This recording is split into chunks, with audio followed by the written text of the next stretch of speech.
Hello everyone, आज हम लोग बात करने जा रहे हैं क्लास 7 चैप्टर 1 इंटीजर्स। तो इंटीजर्स में पिछले वीडियो में हम लोगों ने देखा था कि addition, law of addition on integers. इस वीडियो में हम लोग देखेंगे properties of multiplication of integers. जैसे कि एडिशन में आप लोगों ने पढ़ा था closure property, commutative property, associative property, existence of identity element of addition, existence of inverse element of addition। उसी तरह हमें यहाँ पे पढ़ना है closure property for multiplication, commutative property, associative property, existence of multiplicative identity and existence of multiplicative inverse. तो सबसे पहले बात करते हैं क्लोजर प्रॉपर्टी की। जैसे एडिशन में क्या होता था कि क्लोजर प्रॉपर्टी वो प्रॉपर्टी है जिस प्रॉपर्टी के कारण दो इंटीजर्स का एडिशन का रिजल्ट भी क्या आता है, इंटीजर के ही कलेक्शन में आता है। सपोज कीजिए ये इंटीजर्स का कलेक्शन है, इसमें टोटल क्या है, कलेक्शन ऑफ इंटीजर्स है, कलेक्शन ऑफ इंटीजर्स है ना। तो क्लोजर प्रॉपर्टी ऑफ मल्टीप्लिकेशन भी सेम एडिशन की तरह रूल फॉलो करता है। यदि दो एलिमेंट का मल्टीप्लिकेशन का रिजल्ट उसी इंटीजर के कलेक्शन में बिलोंग करता है, देन बाय दैट प्रॉपर्टी हम लोग बोलते हैं it is close on multiplication of integers. तो देखिए, तो यहाँ पे जैसे एक एलिमेंट ले लिया 2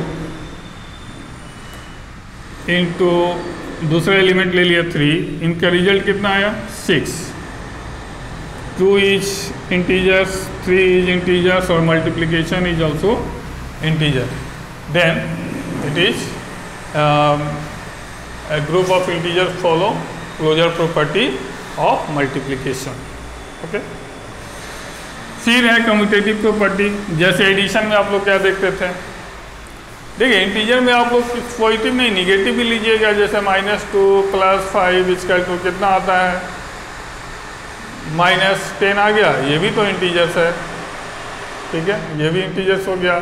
जैसे दोनों निगेटिव ले लें तो भी इन दोनों का मल्टीप्लिकेशन क्या आ गया 10, ये भी इंटीजर्स है। ओके, तो दो इंटीजर्स का मल्टीप्लिकेशन हमेशा इंटीजर के कलेक्शन में ही बिलोंग करेगा। ये हो गया क्लोजर प्रॉपर्टी। कम्यूटेटिव प्रॉपर्टी में क्या करते हैं, दो एलिमेंट हमने दिखाया था एडिशन में, उसी तरह मल्टीप्लिकेशन में भी कोई भी दो एलिमेंट अगर हम लोग दिखाते हैं, जैसे अगर कोई एक इंटीजर ले लिया a, कोई एक इंटीजर ले लिया b, तो इनका ऑर्डर चेंज करने पर मल्टीप्लिकेशन के रिजल्ट में कोई अंतर नहीं आएगा। तो देखिए, तो जैसे यहाँ पे हो गया आपका 2 × 5 10 आया, इसका ऑर्डर चेंज करते हैं तो 5 × 2 दोनों का रिजल्ट सेम ही आएगा। यही कम्यूटेटिव प्रॉपर्टी है। तीसरा एसोसिएटिव प्रॉपर्टी। एसोसिएटिव प्रॉपर्टी भी सेम है। इसमें कितना एलिमेंट लेना है, 3 एलिमेंट लेना है। 3 एलिमेंट लेने का मतलब हो गया जैसे कि 2 3 4 हमने ले लिया, स्टार्टिंग 2 को एक साथ मल्टीप्लाई किया, उसके बाद तीसरे से किया, तो ये किसके बराबर हो सकता है, तो लास्ट वाले 2 को एक साथ ले लिया और रिजल्ट निकालिएगा तो देखिएगा दोनों का सेम आएगा। That property is called associative property.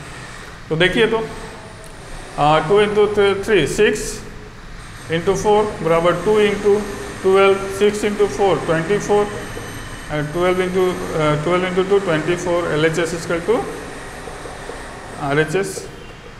Result में कोई चेंजिंग नहीं हुआ, ऑर्डर चेंज करने पर किन्हीं दो को एक साथ लेने पर रिजल्ट में कोई अंतर नहीं आता है। तो इस टाइप का प्रॉपर्टी आपको क्या हो गया, एसोसिएटिव प्रॉपर्टी। तो हमेशा याद रखिए, कम्यूटेटिव प्रॉपर्टी में दिखाने के लिए एडिशन हो चाहे मल्टीप्लिकेशन, दो एलिमेंट लेते हैं, और एसोसिएटिव प्रॉपर्टी दिखाने के लिए एडिशन हो या मल्टीप्लिकेशन 3 एलिमेंट को लेकर हम लोग दिखाते हैं।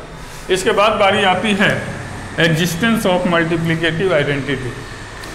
तो मल्टीप्लिकेटिव आइडेंटिटी इंटीजर्स के कलेक्शन का वो एलिमेंट होता है जिससे हम किसी भी नंबर में मल्टीप्लाई करें तो रिजल्ट में वही नंबर आए जिसको हम मल्टीप्लाई कर रहे हैं।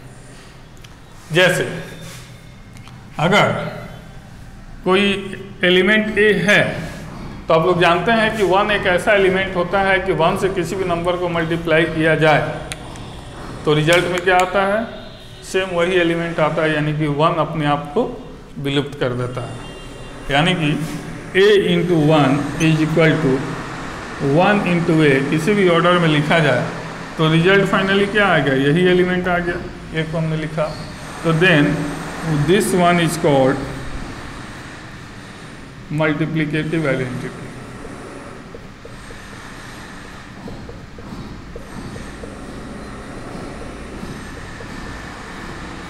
ठीक है, जैसे एडिटिव आइडेंटिटी क्या होता था, 0 होता था, 0 को हम किसी भी नंबर में ऐड करते थे तो कोई चेंजिंग नहीं आता था। उसी तरह 1 एक ऐसा नंबर है जिसको किसी भी नंबर से आप मल्टीप्लाई किया जाए तो उस नंबर में कोई चेंजिंग नहीं आता है। Then 1 is called multiplicative identity and 0 is called additive identity.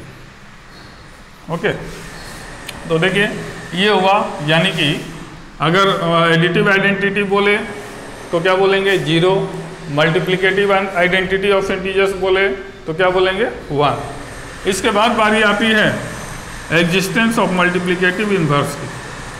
Existence of multiplicative inverse, जैसे एडिटिव इनवर्स क्या होता था, किसी भी नंबर का एडिटिव इनवर्स होता था, उस नंबर का नंबर सेम ही होता था बट साइन अपोजिट हो जाता था।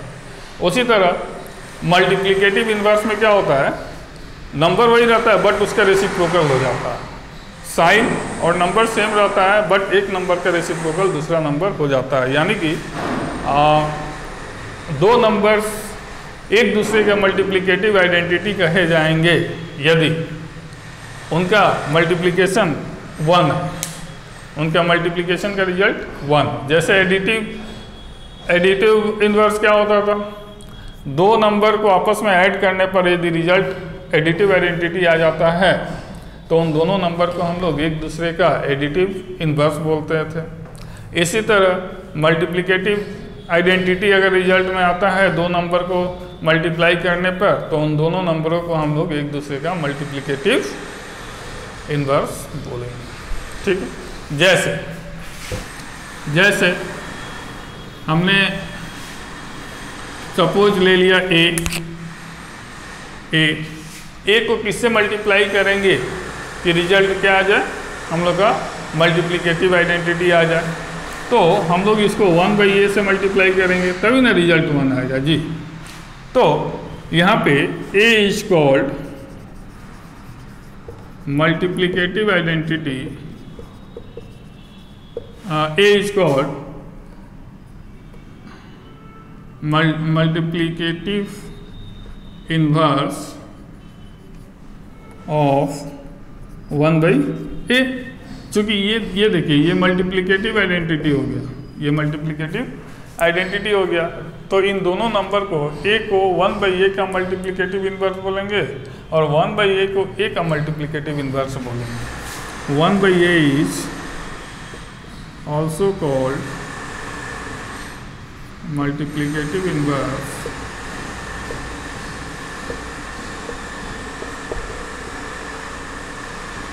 Of A. नंबर के रूप में आप समझ सकते हैं 1/2 का अगर 2 से मल्टीप्लाई करें तो रिजल्ट 1 आता है। देन 1/2 इज इनवर्स ऑफ 2 और 2 is also multiplicative inverse of 1/2। लेकिन अगर माइनस में आ जाए तो माइनस का मल्टीप्लिकेटिव इनवर्स हमेशा याद रखिए माइनस में ही होता है। जैसे अगर हम लोग यहाँ -2 लिखें तो इसको किससे मल्टीप्लाई कीजिएगा कि रिजल्ट में मल्टीप्लिकेटिव आइडेंटिटी आ जाए। जाहिर सी बात है 1 तो हमको लाना है और यहाँ पे माइनस है तो जरूर हम माइनस वाले नंबर से ही मल्टीप्लाई करेंगे और उसका रेसिप्रोकल समझते हैं ना क्या होता है। रेसिप्रोकल होता है, देखिए रेसिप्रोकल ऑफ 2 है ना, जिस भी नंबर का रेसिप्रोकल निकालना है उसको 1/, कर देते हैं, रेसिप्रोकल निकल गया। साइन सेम रहेगा। ठीक है, जैसे अगर -2 का निकालना है रेसिप्रोकल ऑफ -2 क्या हो जाएगा, -1/2 हो जाएगा। अगर रेसिप्रोकल ऑफ -4/5 निकालना है इसी को चेंज कर दीजिए और आगे माइनस लगा दीजिए, -5/4। ठीक है, तो रेसिप्रोकल मेरा ये मिल गया। अब इसी तरह हम लोग को निगेटिव का क्या करना है, हमको इन्वर्स निकालना है। जैसे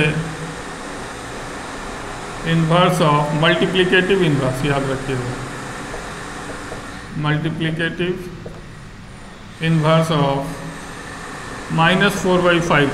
मान लिया ये मल्टीप्लिकेटिव इन्वर्स निकालना है -4/5, तो क्या हो जाएगा, हम सिर्फ यहाँ माइनस है तो इसका भी मल्टीप्लिकेटिव इन्वर्स माइनस में ही आएगा और 5/4 कर देंगे। क्यों, देखिएगा दोनों को मल्टीप्लाई करके रिजल्ट क्या आ जाएगा 1। कैसे, -4/5 लिख दिया और -5/4 लिख दिया, 4 से 4 कट गया, 5 से 5 कट गया, माइनस माइनस से मल्टीप्लाई होके क्या आ गया 1 आ गया, +1। माइनस की जगह -1 लिख सकते हैं ना, तो ये आ गया आपका। ओके, तो हम लोग ये करते हैं।